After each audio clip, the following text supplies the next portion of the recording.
नमस्कार, सत श्री अकाल, आदाब, स्वागत है आप सभी का तहे दिल और खुली बाहों के साथ उत्कर्ष क्लासेस के इस ऑनलाइन प्लेटफॉर्म पर।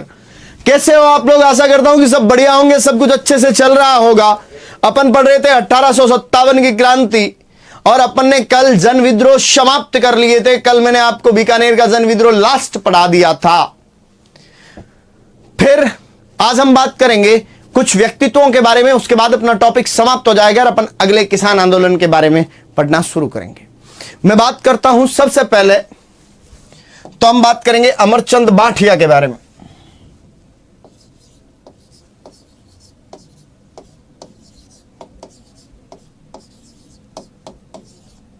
अमरचंद बांठिया के बारे में मैं बात करूं अमरचंद बांठिया की, तो मैं आपसे कहूंगा कि मूल रूप से ग्वालियर के रहने वाले थे।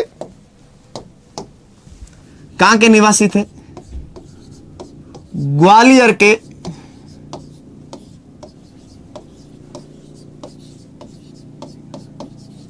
निवासी थे, लेकिन बिलोंग अपने राजस्थान से करते थे और वो भी बीकानेर से।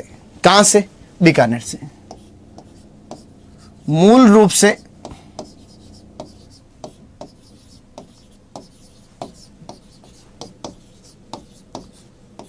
बीकानेर के थे। कभी किसी समय में इनकी फैमिली बिजनेस करने के लिए यहां से ग्वालियर चली गई थी। जैसे अपने ऋषि सुनक इंग्लैंड नहीं रहता, लेकिन कभी किसी समय में उसका परिवार तो भारतीय था, बाद में जाके इंग्लैंड बस गए। सेम सारी सी सिचुएशन इनकी रही। वहां पे व्यापारी थे, बिजनेस किया करते थे, बिजनेसमैन थे, तो पैसे थे पास में। तो इन्होंने क्रांति के दौरान पेशवा नाना साहब और झांसी की रानी की खूब आर्थिक सहायता की थी। उनको खूब इन्होंने फंड दिए थे। बात करेंगे कि क्रांति के दौरान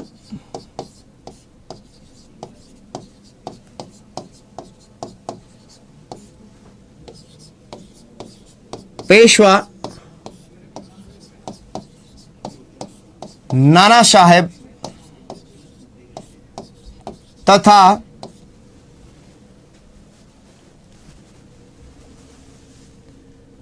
लक्ष्मीबाई की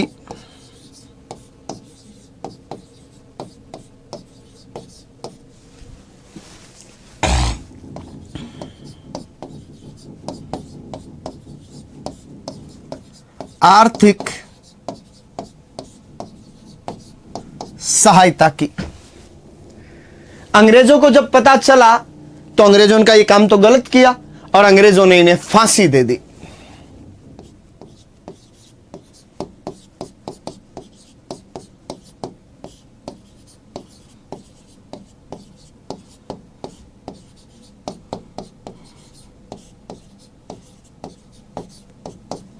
इन्हें क्या दे दी? फांसी दे दी। फिर बात करते हैं उपनाम।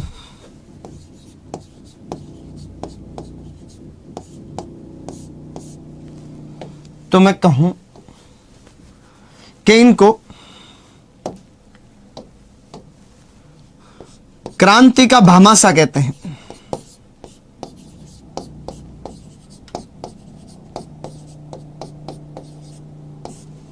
अपने भारतीय परंपराओं का हिस्सा है कि भामाशाह जो व्यक्ति दान देता है, हम उन्हें क्या कह देते हैं? भामाशाह।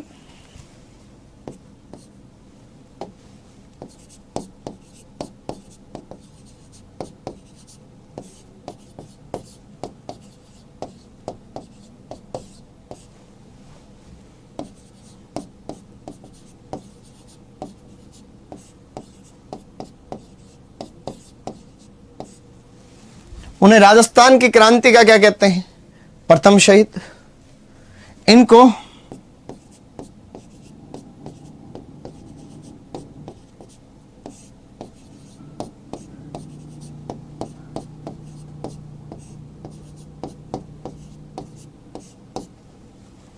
राजस्थान का क्या कहते हैं? मंगल पांडे। कि जिस प्रकार भारत की क्रांति में सबसे पहले शहीद मंगल पांडे हुए थे, ठीक उसी प्रकार राजस्थान की क्रांति में सबसे पहले शहीद कौन हुए? अमरचंद बांठिया। ध्यान रखना, इनको क्रांति का भामाशाह कहते हैं, इनको राजस्थान की क्रांति का पहला शहीद कहते हैं और इनको राजस्थान का मंगल पांडे कहते हैं। फिर मैं बात करूं तो मैं कहूं कि तात्या टोपे।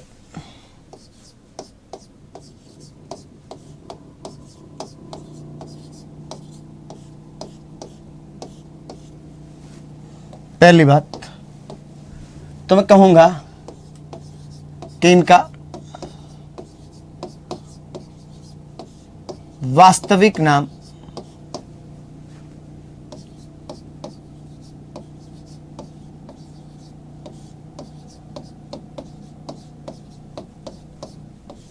रामचंद्र पांडुरंग था।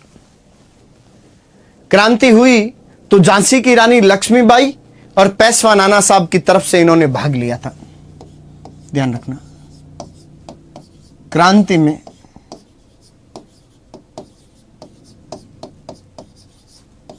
झांसी की रानी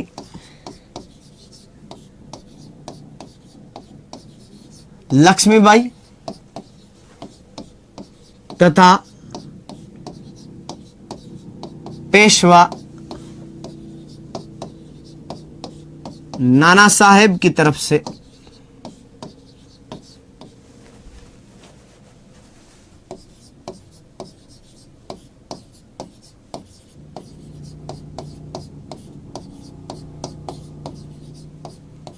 भाग लिया था। फिर मैं अगली बात करूं तो मैं आपसे कहूं कि जब पेशवा नाना साहब यहां से नेपाल चले गए थे, लक्ष्मीबाई जब लड़ते हुए शहीद हो गए थे, तो तात्या टोपे अपने राजस्थान आ गए थे। तो क्रांति के दौरान 2 बार राजस्थान आए थे। क्रांति के दौरान 1858 में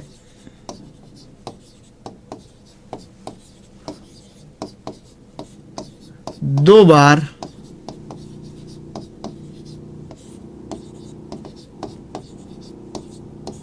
राजस्थान आए। कितनी बार? 2 बार। कहां आए थे? राजस्थान। फिर मैं बात करूं तो मैं आपसे कहूंगा कि जब पहली बार आए थे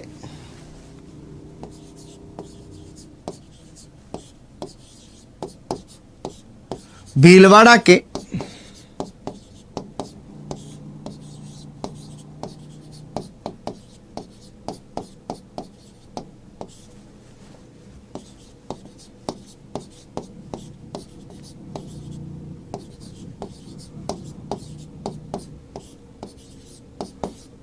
मांडलगढ़ क्षेत्र में क्या किया था?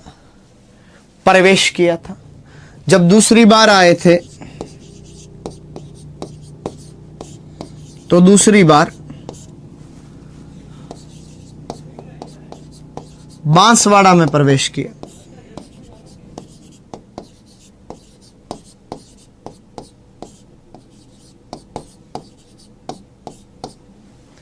टोंक के नवाब थे नासिर मोहम्मद खां, उन्होंने इनकी मदद की थी।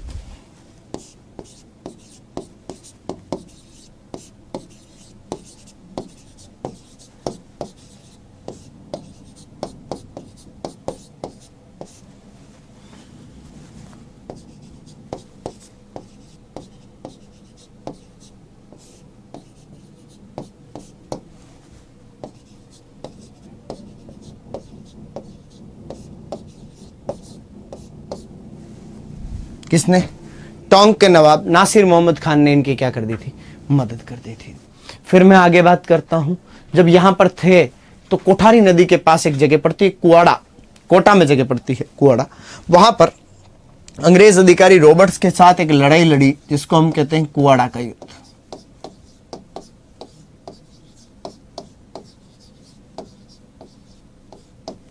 कुआड़ा का युद्ध कितनी तारीख को? तो 9 अगस्त 1858 को। किस किस के बीच में? तो एक अंग्रेज अधिकारी था जिसका नाम था रॉबर्ट्स, और सामने कौन लड़े थे? तात्या टोपे। और इस युद्ध में रॉबर्ट्स जीत गया था और तात्या टोपे की क्या हो गई थी? हार हो गई थी। सिक्कर के पास में कर्नल होम्स की सेना से हार गए थे। किसके पास? सिक्कर के समीप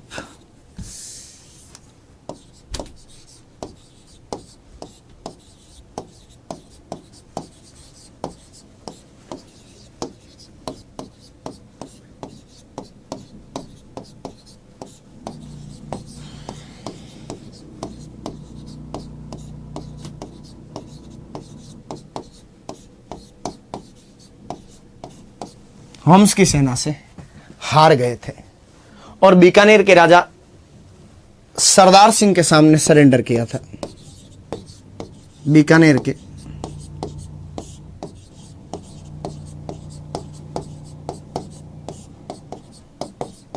सरदार सिंह के सामने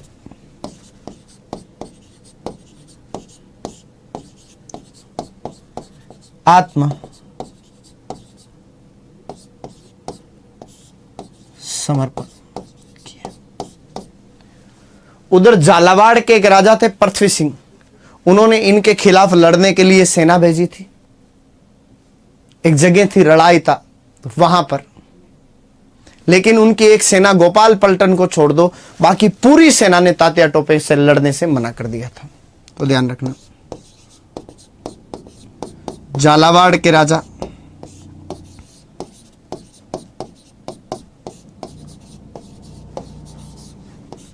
पृथ्वी सिंह ने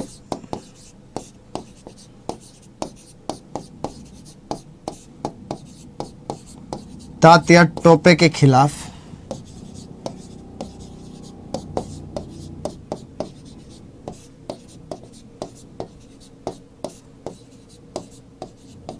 सेना भेजी, लेकिन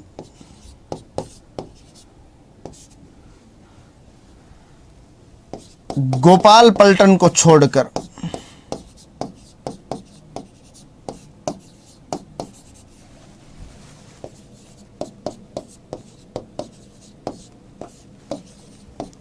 बाकी सेना ने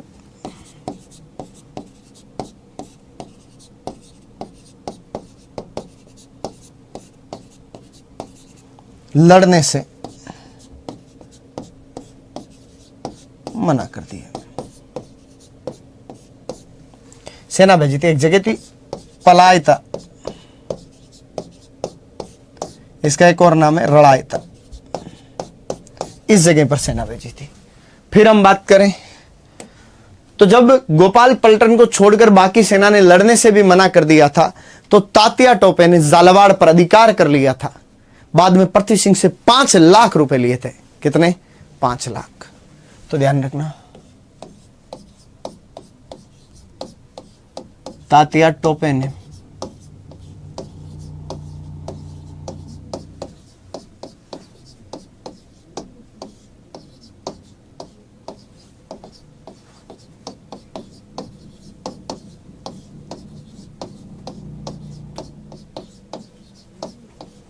तथा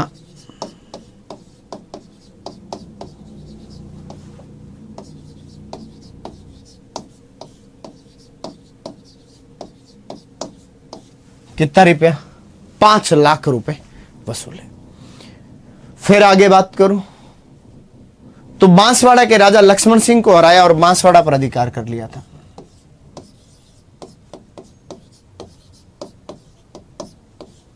बांसवाड़ा के राजा लक्ष्मण सिंह को हराया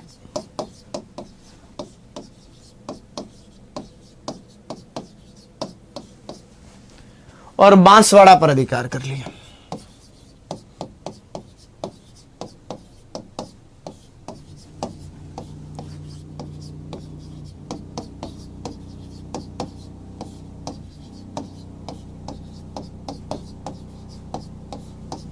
अधिकार कर लिया था। तो ध्यान रखना, तात्या टोपे ने राजस्थान की कितनी रियासतों पर अधिकार कर लिया था? तो 2। झालावाड़ किसको हराया? पृथ्वी सिंह को। बांसवाड़ा किसको हराया था? तो लक्ष्मण सिंह को। फिर मैं बात करूं तो मैं आपसे कहूंगा कि सलूम्बर के सामंत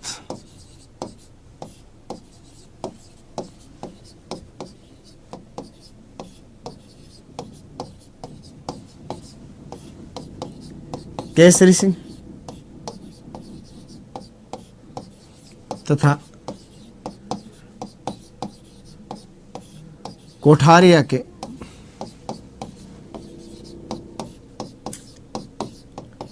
जोध सिंह के पास शरण ली। ये 2 नाम कल मैंने आपको कुशाल सिंह में भी बताए थे, आज फिर बता देता हूं कि सलुम्बर के सामंत केसरी सिंह और कोठरिया के सामंत जोत सिंह के पास इन्होंने शरण ली थी। फिर मैं बात करूं तो जैसलमेर को छोड़कर राजस्थान की सभी रियासतों से मदद ली थी।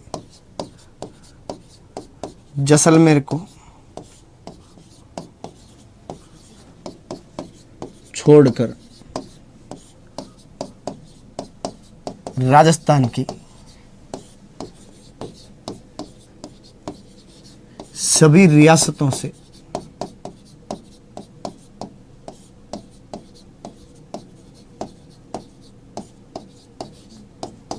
एक जैसलमेर नहीं गए थे, बाकी राजस्थान की सभी रियासतों से मदद ली थी। उसका कारण था बेटा, जैसलमेर जो रियासत है वहां पर वैसे भी आर्थिक स्थितियां डावाडोल सी रहती है, जहां पर बरसात नहीं होती थी, है ना, खूब सारा सा अकाल पड़ता था। अब वहां जाएंगे तो वहां के राजा मदद भी कितनी कर पाएंगे। तो जैसलमेर को छोड़कर राजस्थान की सभी रियासतों से क्या ले ली थी? मदद ले ली थी। इनके एक दोस्त थे, मित्र थे, जिनका नाम था मान सिंह। क्या नाम था? मान सिंह। उन्होंने विश्वासघात कर दिया था और अपने मित्र मान सिंह के विश्वासघात के कारण ये यहां से नरवर एमपी से गिरफ्तार हो गए थे। तो ध्यान रखना, अपने मित्र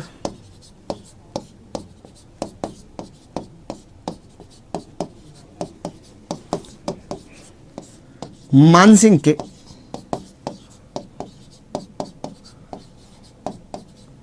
विश्वासघात के कारण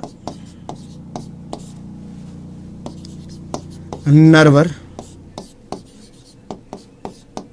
एमपी से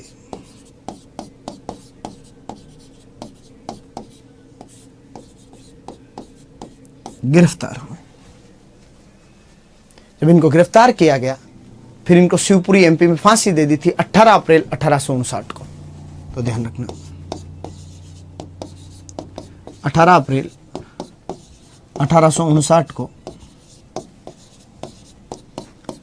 शिवपुरी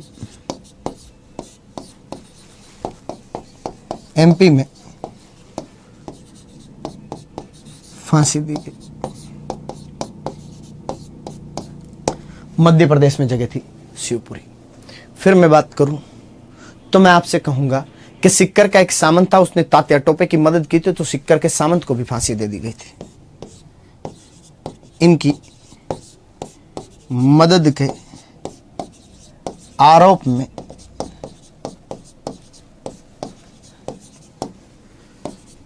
सिक्कर के सामंत को फांसी दी गई।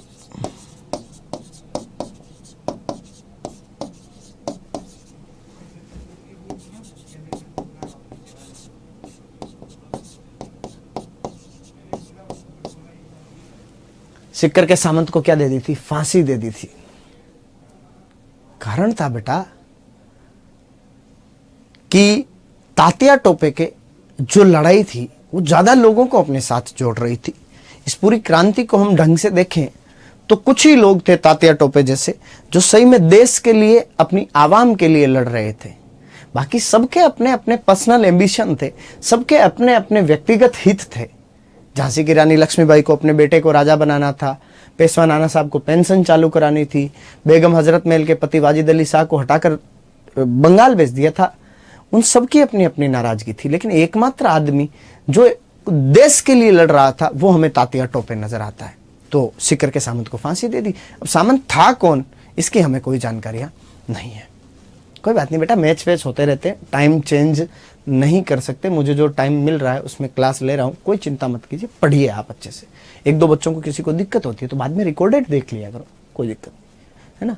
वैसे भी मैं आजकल तुम्हारी इन हरकतों से दाब चुका हूँ, तो कमेंट तो वैसे भी नहीं पढ़ता हूँ, तो कोई दिक्कत नहीं है।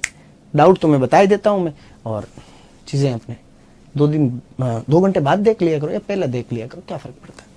अगली बात, इनको जो फांसी दी गई थी तो इनके बारे में तात्या टोपे ने कहा था, ध्यान रखना, तात्या टोपे की फांसी के लिए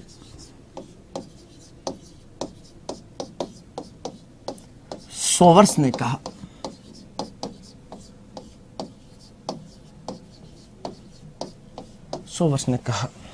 क्या? सो उसने कहा कि तात्या टोपे को फांसी देना ब्रिटिश साम्राज्य की सबसे बड़ी गलती है और भारत की आने वाली पीढ़ियां पूछेगी कि इस फांसी के लिए अनुमति किसने दी थी। तो ध्यान रखना बेटा कि तात्या टोपे को फांसी देना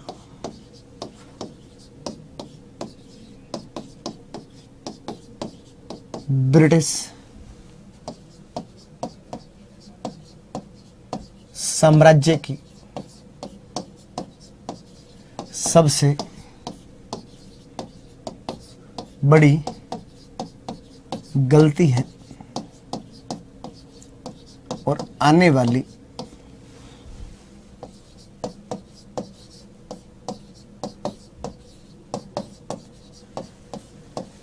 पीढ़ियां पूछेगी इस फांसी के लिए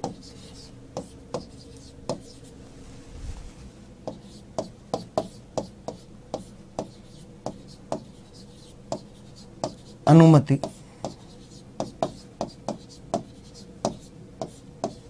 किसने दी। आगे बात समझ में, कौन कहता है? सोवर्स, वही सोवर्स जो मेवाड़ का पॉलिटिकल एजेंट था। और इस फांसी के लिए अनुमति किसने दी थी? क्लियर सी बात।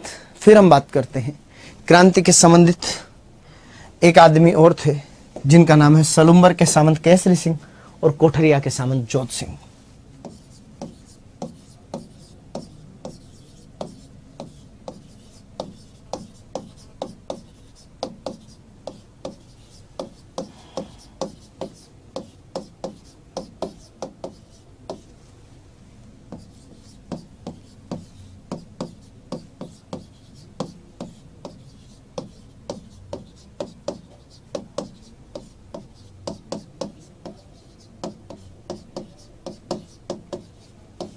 ये दो लोग थे, इन्होंने तात्या टोपे, पेशवा नाना साहब, भीमजी चारण और कुशाल सिंह चंपावत को क्या दी थी? शरण दी थी।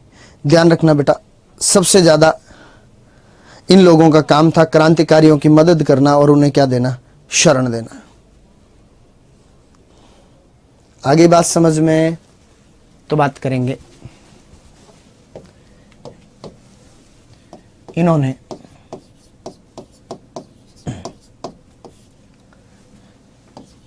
भीमजी चारण,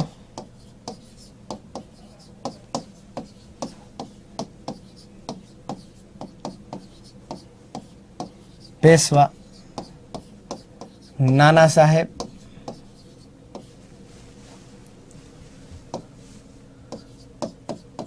तात्या टोपे,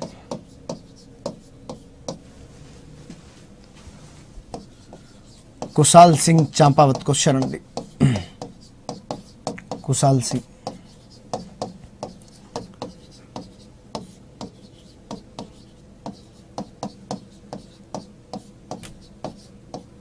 शरण, किस किस को? भीमजी चारण को, पेशवा नाना साहब को, तात्या टोपे को और कुशाल सिंह चंपावत को इन्होंने क्या दे दी थी? शरण दे दी थी। फिर बात करते हैं साहित्य की, यानी कुछ किताबों की। चलो बात करते हैं साहित्य की।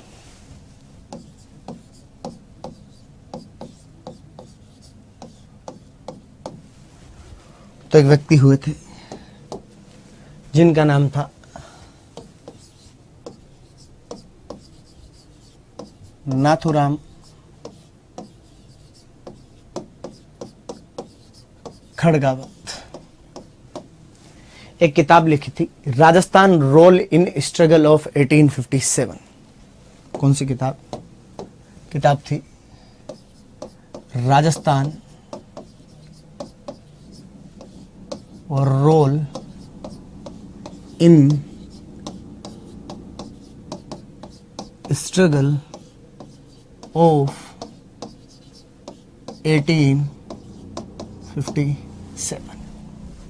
फिर दूसरे जिनका नाम था विष्णु गोडसे। क्या नाम था? विष्णु गोडसे। किताब लिखी थी मांझा प्रवास। कौन सी? मांझा प्रवास। और इसकी भाषा थी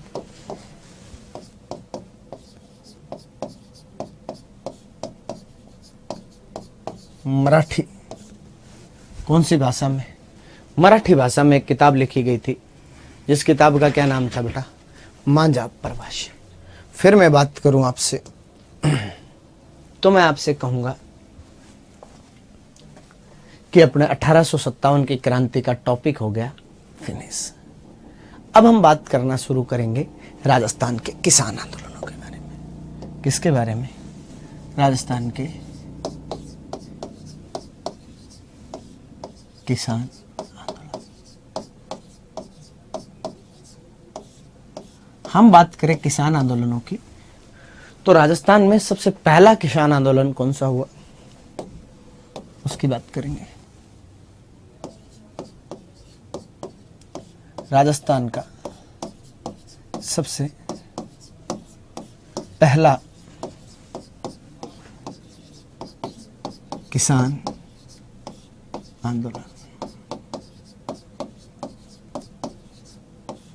तो राजस्थान में सबसे पहला जो किसान आंदोलन हुआ था वो मेवाड़ के जाट किसानों ने चलाया था। किसने? मेवाड़ के जाट किसानों ने चलाया।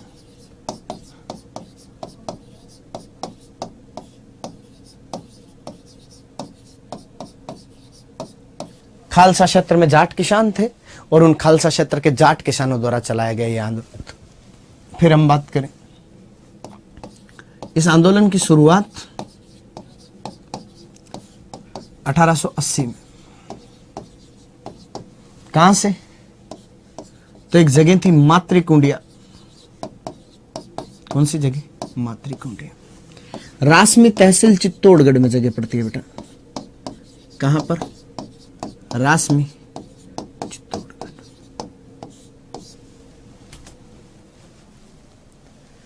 सुनिएगा, रासमी तहसील में चित्तौड़गढ़ की बात करूं तो यहां पर एक जगह है मातृकुंडिया, जो साउथ राजस्थान में बहुत धार्मिक जगह मानी जाती है। इसे हमारे राजस्थान का हरिद्वार कहा जाता है, इतना मानते हैं लोग। तो वहां पर आंदोलन क्या किया गया? शुरू किया गया। लेकिन अपन पढ़ेंगे पहला बड़ा आंदोलन, जिसका नाम है बिजोलिया किसान आंदोलन। क्या नाम है?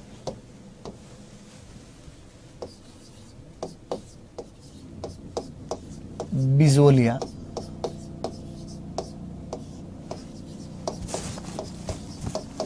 किसान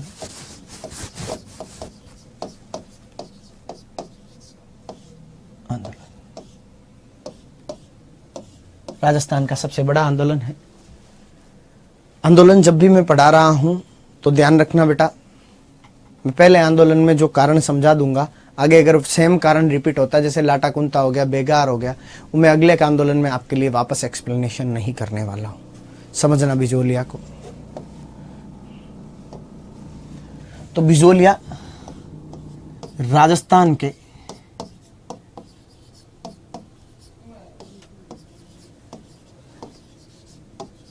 Bhilwara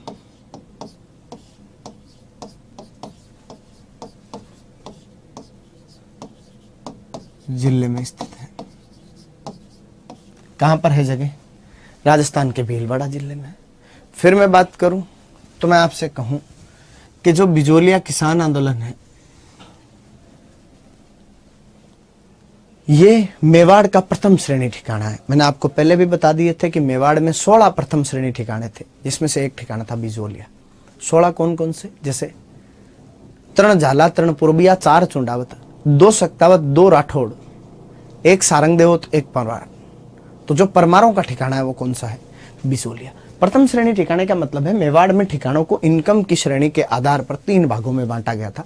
first class, second class, third class, यानी प्रथम श्रेणी, द्वितीय श्रेणी, तृतीय श्रेणी। फर्स्ट क्लास यानी प्रथम श्रेणी वालों की इनकम सबसे ज्यादा थी। तो ध्यान रखना, मेवाड़ का प्रथम श्रेणी ठिकाना था।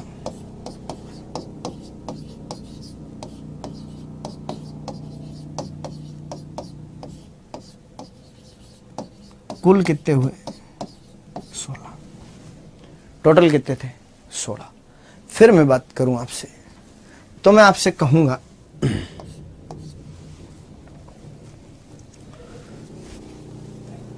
कि जो बिजोलिया किसान आंदोलन है, ये जगह है ना बिजोलिया, ये खानवा के युद्ध में एक व्यक्ति था जिसका नाम था अशोक परमार। वो राणा सांगा की तरफ से लड़ने आया था जगनेर से। मैंने पाती प्रवण लिखाया था, उस टाइम लिखवाया था। और उसको राणा सांगा ने उपरमाल की जागीर दी थी, और उस उपरमाल की जागीर का मुख्य केंद्र कौन सा था? बिजोलिया। आपने ज्योग्राफी में उपरमाल का पठार पढ़ा है। वो वाली एक जागीर हुआ करती थी जिसको उपरमाल की जागीर कहते थे, और इनका मुख्य केंद्र कौन सा हुआ करता था? तो बिजोलिया। तो ध्यान रखना बेटा, राणा सांगा ने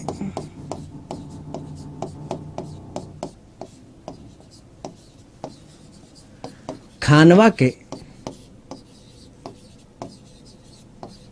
युद्ध में भाग लेने वाले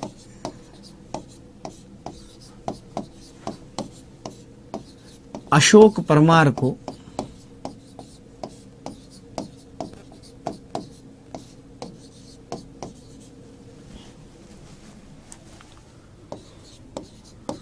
उपरमाल की जागीर दी।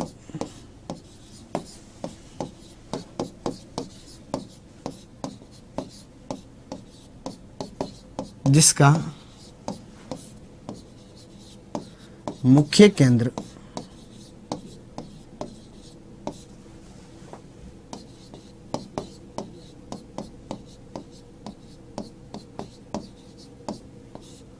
बिजोलिया था। भाई जैसे राजस्थान एक पूरा क्षेत्र है और राजस्थान को रिप्रेजेंट करता है जयपुर, तो जयपुर मुख्य केंद्र हो गया। जैसे भारत एक पूरा क्षेत्र है, भारत को रिप्रेजेंट करता है दिल्ली, तो दिल्ली भारत का मुख्य केंद्र है। उस प्रकार उपरमाल ये पूरा एरिया था और इसका मुख्य केंद्र कौन सा था? बिजोलिया। या इसकी हेडक्वार्टर कौन सी जगह हुआ करती थी? बिजोलिया। फिर मैं अगली बात करूं तो मैं आपसे कहूं कि दोनों जगहों के प्राचीन नाम। किसकी बात करें? प्राचीन। तो सबसे पहले मैं बात करूं कि बिजोलिया के प्राचीन नाम।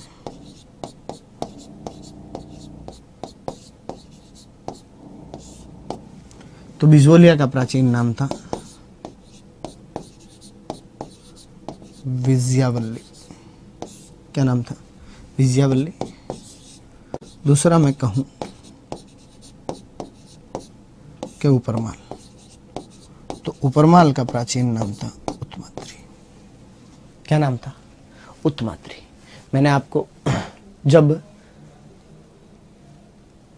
मिडाइवल पढ़ाई थी तब भी मैंने आपको बताया था कि बिजोलिया का प्राचीन नाम विजयावल्ली और उपरमाल का प्राचीन नाम क्या है? उत्तमाद्री। फिर मैं कहूं कि बिजोलिया ठिकाना ग्वालियर रियासत के साथ सीमाएं साझा करता था। बिजोलिया ठिकाना ग्वालियर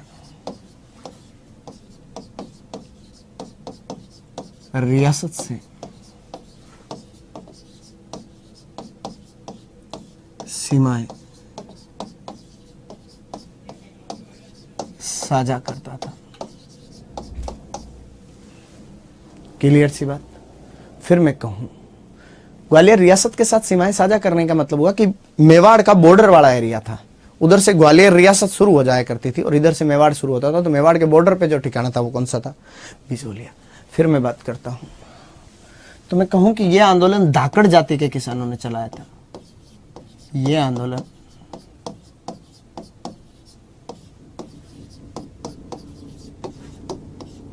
धाकड़ किसानों द्वारा चलाया गया।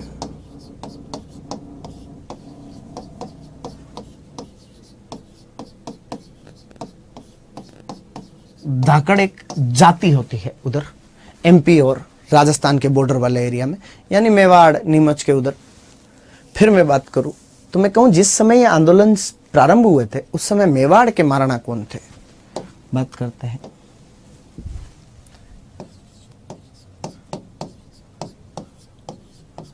आंदोलन के दौरान मेवाड़ के महाराणा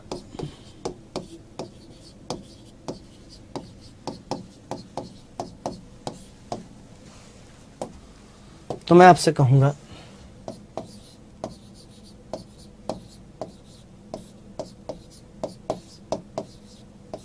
फतेह सिंह, और दूसरा मुझे लगता है भोपाल सिंह। तो जिस समय आंदोलन प्रारंभ हुए उस समय फतेह सिंह थे, जिस समय आंदोलन समाप्त हुए उस समय कौन थे? भोपाल सिंह जी थे। फिर इन आंदोलनों के दौरान बिजोलिया ठिकाने का सामंत कौन था?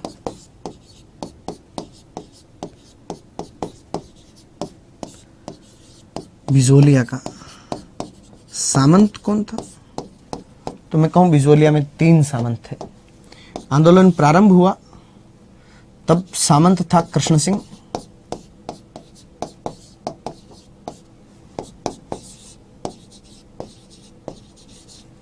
सामंत थे पृथ्वी सिंह,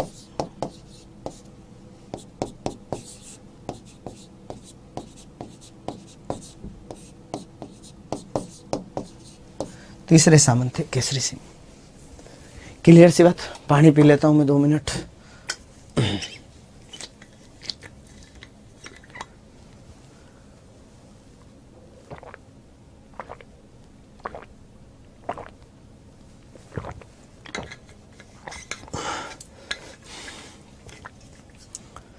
फिर हम बात करेंगे कि आंदोलन के कारण क्या कह रहे थे।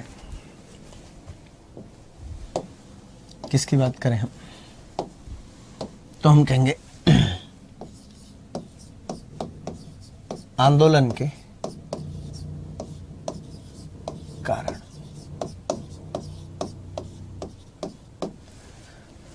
तो पहला कारण कि यहां पर 84 प्रकार के करते। कितने प्रकार के? 84 प्रकार के करते। सरकारें हमसे भी तो अलग अलग टाइप के टैक्स लेती है। जैसे आपके मोबाइल रिचार्ज पे टैक्स लगता है, अलग है। आपने फीस जमा कराई होगी यहाँ पर तो जीएसटी लगी होगी, वो अलग है। कोई कमाता तो उसकी सैलरी में से टैक्स लगता है, अलग होता है। इस प्रकार कुल कितने प्रकार के? तो 84 प्रकार के अलग अलग क्या लगते थे? टैक्स लगते थे। साहब 84 बड़ा नंबर होता है यार। इंसान अपने जीवन में 84 टाइप का जो टैक्स देगा तब कैसे मामला चलेगा? तो वो था। दूसरा उच्च भू राजस्व।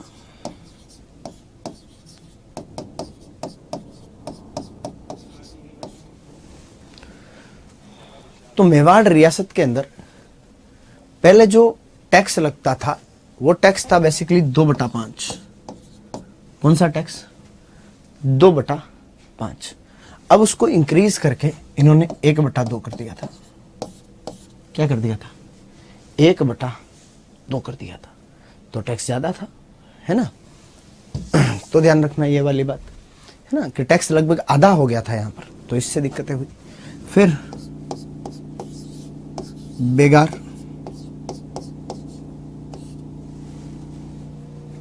तो बेगार का मतलब होता है किसी से काम करवा लेना और उसको उसके काम की सैलरी नहीं देना, बेगार कहलाता है। इंग्लिश में कहते हैं फोर्स्ड लेबर, है ना, कि भाई मैंने आपसे काम करा लिया और मैंने आपको आपके काम के पैसे नहीं दिए, तो वो क्या हो गई? बेगारी। फिर लाटा कुंता। देखो 2 अलग अलग शब्द होते हैं, एक शब्द है लाटा और एक शब्द है कुंता। साथ मिलते हैं तो एक टर्म बनती है। लाटे का मतलब होता है कि खेत में जो रॉ मटेरियल होता है उससे रेडी टू यूज मटेरियल प्राप्त करने की प्रक्रिया क्या कहलाती है? लाटा कहलाती है। हम कहते हैं ना लाटा निकाल रहे हैं। लाटा एक प्रोसेस होती है कि जो रॉ प्रोडक्ट हमें खेत से प्राप्त होता है, कच्चा माल, उससे रेडी टू यूज प्रोडक्ट प्राप्त करने की प्रक्रिया। जैसे बाजरी की सीटियां तोड़ ली, अब उसमें से दाने निकालेंगे। जैसे तिल को, फसल को काट लिया, अब उसको झाड़ेंगे, वो प्रोसेस क्या कहलाती है? लाटा। तो रियासत काल में क्या होता था? जब भी कोई व्यक्ति अपनी फसल को काट देता था तो खेत में उसको रख देता था। अब जब उसको खेत में रखता था तो उसके बाद एक अंग्रेज अधिकारी आता था जो उसको कूटता था, वो उसका अंदाजा लगाता था और उस पर टैक्स लगा देते थे। जैसे उसने अंदाजा लगाया कि भाई आपके तो 80 बोरी होगा, है ना, अब इसको 80 बोरी के हिसाब से 40% टैक्स देना है। लेकिन जब भी कोई व्यक्ति अंदाजा लगाता है ना, तो बेटा अंदाजा हमेशा प्लस में ही लगता है, अंदाजा कभी कम में नहीं लगता। जैसे अपन घर पे मम्मी को कहते हैं मम्मी 2 रोटी बना दे, तो एग्जैक्ट कभी 2 रोटी नहीं बनती। आप कोई रूम लेके रहता है, आपने कभी चाय बनाई हो तो एग्जैक्ट 1 कप कभी चाय नहीं बनती, अंदाजा हमेशा एक्स्ट्रा में लगता है। तो वो जैसे अंदाजा तो 80 बोरी का लगा के गया था, लेकिन हुई एक्चुअल में 65 बोरी थी। अब उसको 80 का 40% टैक्स देना, तो 32 बोरी देना है। अब 65 में से 32 बोरी दे रहा तो इसको तो 50% पड़ गया ना सब किसान को। तो किसान कह रहे थे साहब आप अंदाजा मत लगाओ, आप हमारी फसलों को कूटो मत। हम फसल उगाते हैं, जितना प्रोडक्शन होता है उसके हिसाब से आप अपना हिस्सा ले लो, बोले हमें कोई दिक्कत नहीं है। लेकिन आप जो अंदाजा लगाते हो तो अंदाजे में हमें टैक्स ज्यादा पड़ जाता है। कौन कह रहे थे ऐसा? किसान कह रहे थे। फिर हम बात करेंगे आंदोलन की अवधि, कि आंदोलन कब से लेकर कब तक चला था। आंदोलन की अवधि, तो आंदोलन चला था 1897 से 1941 तक। 1897 से 1941, 44 साल ये आंदोलन चला था। फिर हम बात करते हैं इस आंदोलन की, तो मैं कहूंगा आंदोलन के चरण। किसकी बात करेंगे? आंदोलन के चरण। मैं आपसे कहूंगा कि आंदोलन 3 चरणों में हुआ।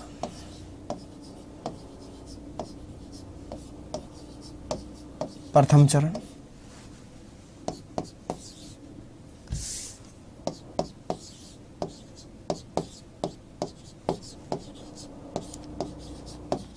द्वितीय चरण,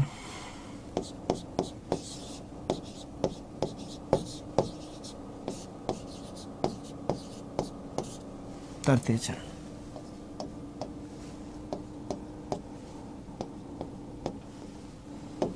तो मैं बात करूं पहले चरण की, तो पहला चरण हुआ था बेटा 1897 से 1915। दूसरा चरण 1915 से 1923 और तीसरा चरण 1923 से 1941। पहला चरण लगभग 18 साल का, दूसरा चरण लगभग 8 साल का और तीसरा चरण फिर लगभग 18 साल का होता है। इसका मतलब टोटल समय में तो 3 का भाग नहीं दिया गया कि भाई टोटल आंदोलन 44 साल चला था और 44 में 3 का भाग दे दिया, ऐसा तो नहीं हुआ होगा। तो आंदोलन को प्रवृत्ति के आधार पर बांटा गया था।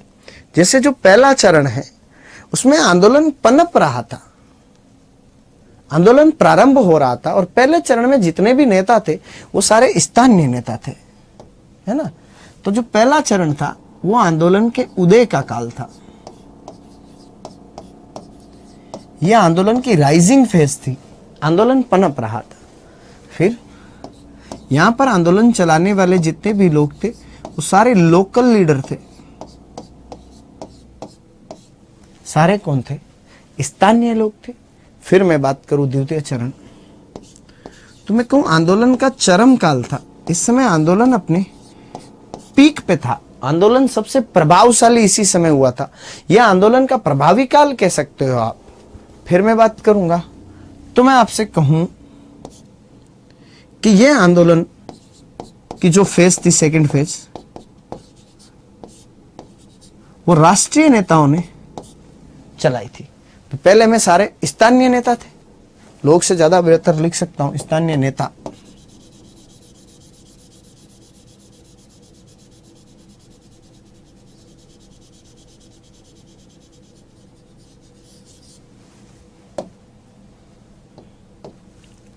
कौन?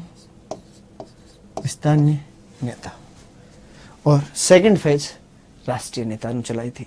फिर मैं बात करूं जो थर्ड फेज था वो आंदोलन के डिक्लाइनिंग की फेज थी, वो आंदोलन के पतन का काल था। क्लियर रही बात? अब हम बात करते हैं आंदोलन के पहले चरण में क्या हुआ था।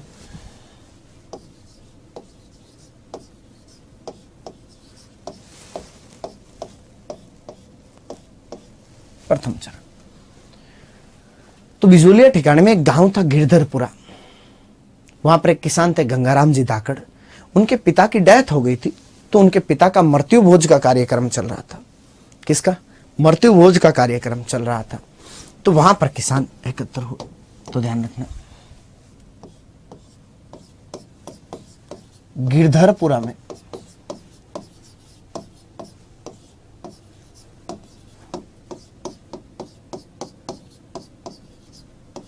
गंगाराम जी धाकड़ के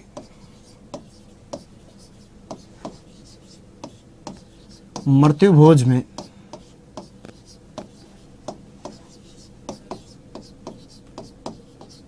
किसान एकत्र हुए, किसान इकट्ठा हुए थे। किसान वहां पर बात कर रहे थे कि यार सामंत हम पे तो अत्याचार खूब करता है, 84 प्रकार के टैक्स ले रहा है, उच्च भू राजस्व है, बेगार है, लाटा कुमता है। वहां पर एक बिजोलिया के लाइब्रेरियन आए हुए थे जिनका नाम था साधु सीताराम दास। उन साधु सीताराम दास ने कहा, भाई अगर सामंत इतना ही अत्याचार कर रहा है तो सामंत की शिकायत करो, तुम लोग सामंत की शिकायत क्यों नहीं करते? तो इन्होंने कहा, साहब सामंत की शिकायत किसको कर सकते हैं? तो बोला, साहब सामंत के ऊपर राजा होता है और राजा से उसकी शिकायत कर सकते हो तुम। इन्होंने कहा, क्या बात कर रहे हो? बोला, हाँ। बोला, हमारा राजा कहाँ है? तो बोला, तुम्हारा राजा है उदयपुर। कहां पर? उदयपुर। कौन है साहब? बोले, फतेह सिंह जी। बोले, पक्का उनसे जाके मिले? बोला, हाँ, वो कार्रवाई करेंगे। तो यहां से दो लोग, नानजी पटेल और ठाकरे पटेल को मेवाड़ महाराणा फतेह सिंह जी से मिलने के लिए उदयपुर भेज दिया था। किसकी सलाह पर? साधु सीताराम दास की सलाह पर। तो ध्यान रखना बेटा, साधु सीताराम दास की सलाह पर नानजी पटेल और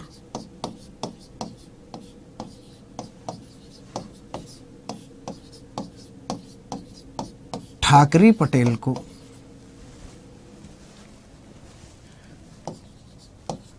मेवाड़ महाराणा से मिलने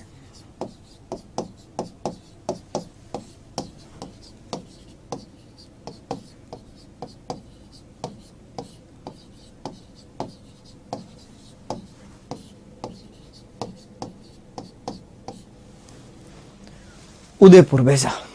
कहां भेजा था? उदयपुर भेज दिया था। ये मिले फतेह सिंह जी से। इन्होंने फतेह सिंह जी को सारी समस्या बताई कि साहब हमारे ऊपर सामंत इस प्रकार से अत्याचार कर रहा है और आप हमें न्याय दीजिए।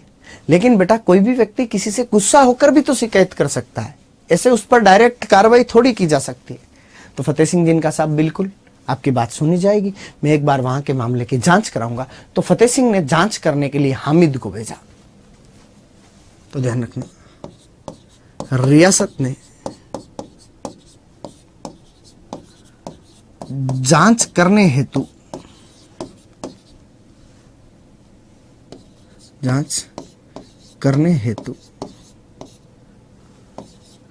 हामिद को बिजोलिया भेजा। जांच अधिकारी था हामिद, वो बिजोलिया आया। बिजोलिया में हामिद ने किसानों से मुलाकात की। बिजोलिया में फिर उन्होंने सामंत से मुलाकात की, सारे मामले को आइडेंटिफाई करने की कोशिश की। तो सामंत ने कई डॉक्यूमेंट चेक ही नहीं कराए और बात को छुपाने की भी कोशिश की। तो इनको समझ में आ गया कि साहब सामंत गलत है। हामिद एक सच्चा और ईमानदार कर्मचारी था। तो हामिद ने वहां पर किसानों के पक्ष में रिपोर्ट दी। हामिद ने कहा, साहब किसान सही कह रहे हैं, बिजोलिया का सामंत गलत है। तो हामिद ने किसानों के पक्ष में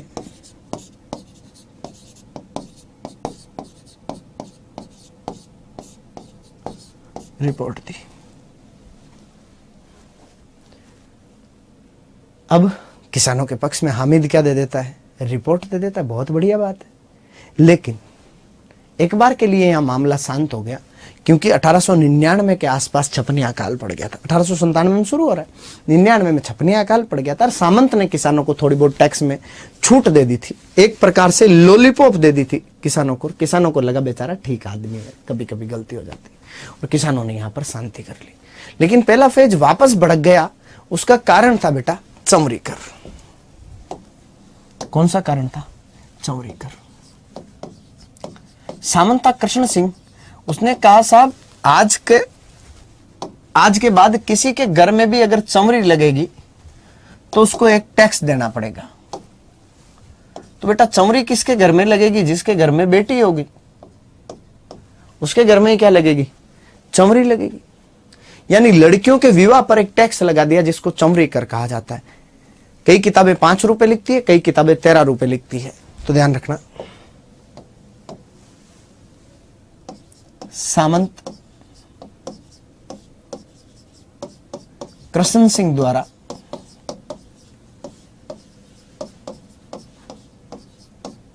लड़कियों के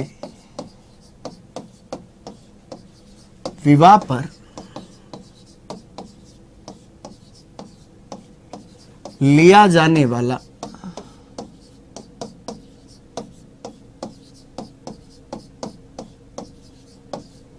कर क्या कहलाता है? चौमरी कर। फिर दूसरी बात, कितने रुपए? तो 5 रुपए, या कई जगह कितने रुपए लिखे होते हैं? 13 रुपए। ठीक है। कब लगा था? तो ध्यान रखना बेटा, 1903 में टैक्स लग गया था, जिसका क्या नाम है? चौमरी कर। इससे उबर पाते किसानों ने खूब विरोध किया। ऐसा कहते हैं बिजोलिया में 2 वर्ष तक किसी की शादी नहीं हुई थी। किसान बहुत नाराज हो गए थे और किसान नाराज होकर यहां से ग्वालियर की तरफ जाने लग गए थे। तो फिर कृष्ण सिंह ने किसानों से बातचीत करके इस मामले को यहां पर क्या कर दिया था? शांत।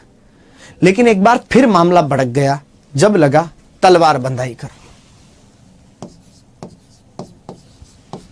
कौन सा टैक्स? तलवार बंधाई कर।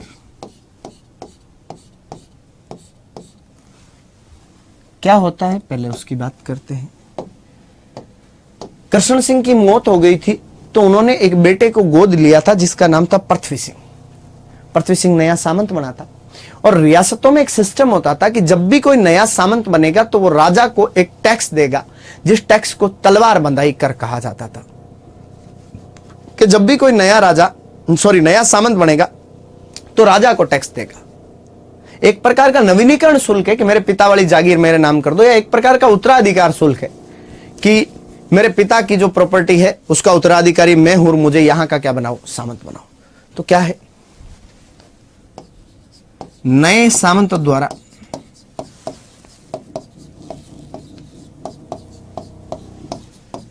राजा को दिया जाने वाला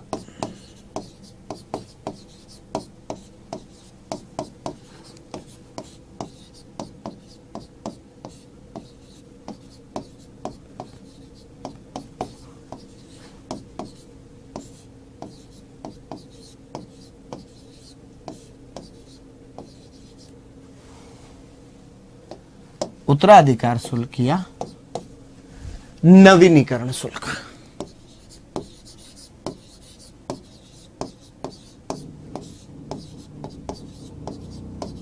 नवीनीकरण शुल्क।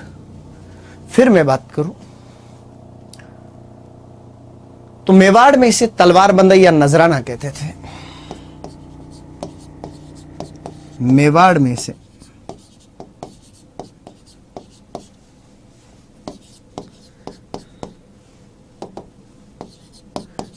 तलवार बंधाई या नजराना कहते थे।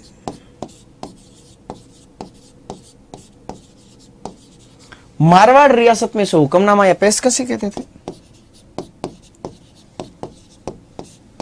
मारवाड़ में से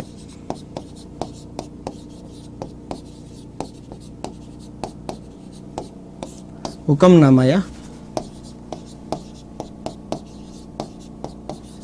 पेशकशी कहते थे। क्लियर बात? फिर मैं कहूंगा कि जैसलमेर रियासत नहीं लेती थी, बाकी सब रियासतें ये टैक्स लेती थी। जैसलमेर रियासत को छोड़कर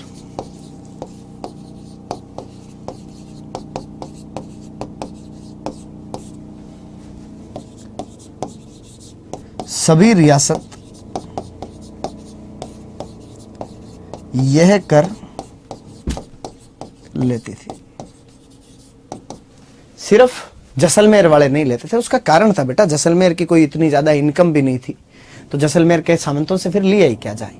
तो 1906 में एक सामंत हुआ था पृथ्वी सिंह, उसने यह कर जनता पर लगा दिया था। तो ध्यान रखना बेटा, 1906 में सामंत पृथ्वी सिंह ने इसे जनता पर लगा दिया। किस पर लगा दिया? जनता पर लगा दिया। उससे जनता नाराज हुई, बोल भाई ये टैक्स तो नया सामंत राजा को देगा, हम किस बात का दें? सामंत बनना तुझे, प्रॉपर्टी तेरे पिता की ले रहा है राजा, हमें इसका क्या फायदा? पर पृथ्वी सिंह ने कहा साहब आज से तो तुम ही दोगे। अपने भी होता है, जब कोई घर में एक्सपायर हो जाता है, हम उनकी प्रॉपर्टी नाम कराते तो गवर्नमेंट हमसे भी म्यूटेशन की फीस लेती है। अगला,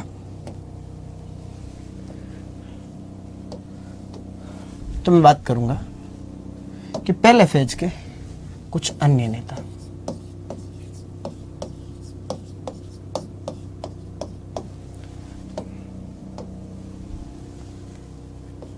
एक व्यक्ति था फतेहकरण चारण,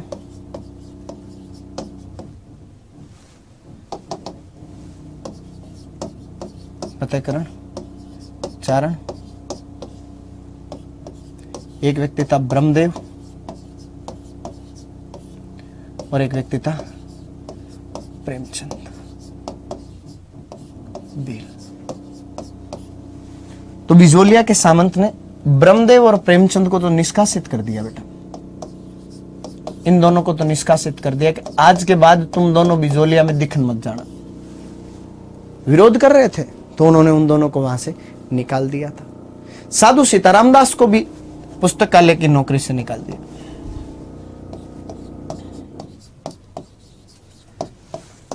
साधु सीताराम दास को पुस्तकालय की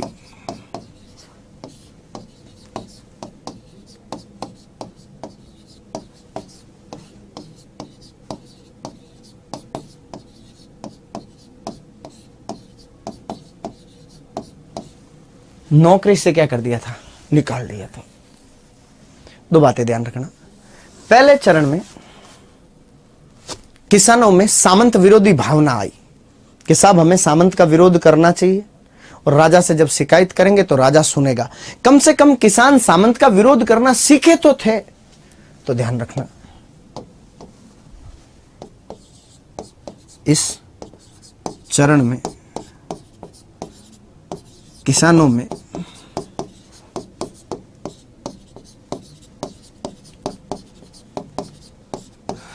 सामंत विरोधी भावना का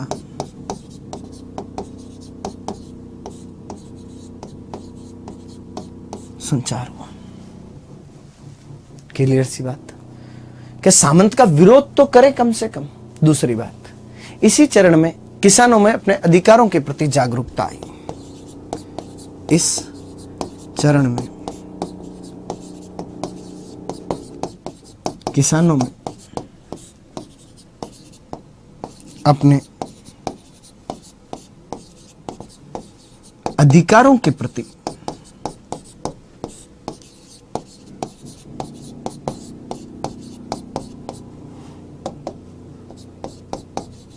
जागरूकता आई। भाई एक तो किसानों को यह समझ में आया कि हम सामंत का विरोध कर सकते हैं, कोई कानूनी अपराध नहीं है और रियासत हमारी सुनेगी और रियासत कार्रवाई करेगी। एक किसानों को यह समझ में आया कि हमारे अधिकार भी होते हैं, हम बात कर सकते हैं हमारे अधिकारों के लिए। वरना किसानों को लगता था ऐसा ही होता है, करना पड़ेगा, नहीं करेंगे तो राजा है मार देगा, खूब सारी सी बातें थी, है ना। तो इस प्रकार हमने आज बिजोलिया के किसान आंदोलन का क्या पढ़ा? पहला चरण। अगली क्लास में अपन बिजोलिया के किसान आंदोलन का दूसरा चरण पढ़ेंगे, है ना। कोई बात नहीं, अभी तो आधा घंटा हुआ, अब जाके अच्छे से आप मैच को एंजॉय कर लेना और अपन मिलेंगे कल शाम को वापस 7 ही बजे। तब तक के लिए आप सभी को धन्यवाद। Thank you so much.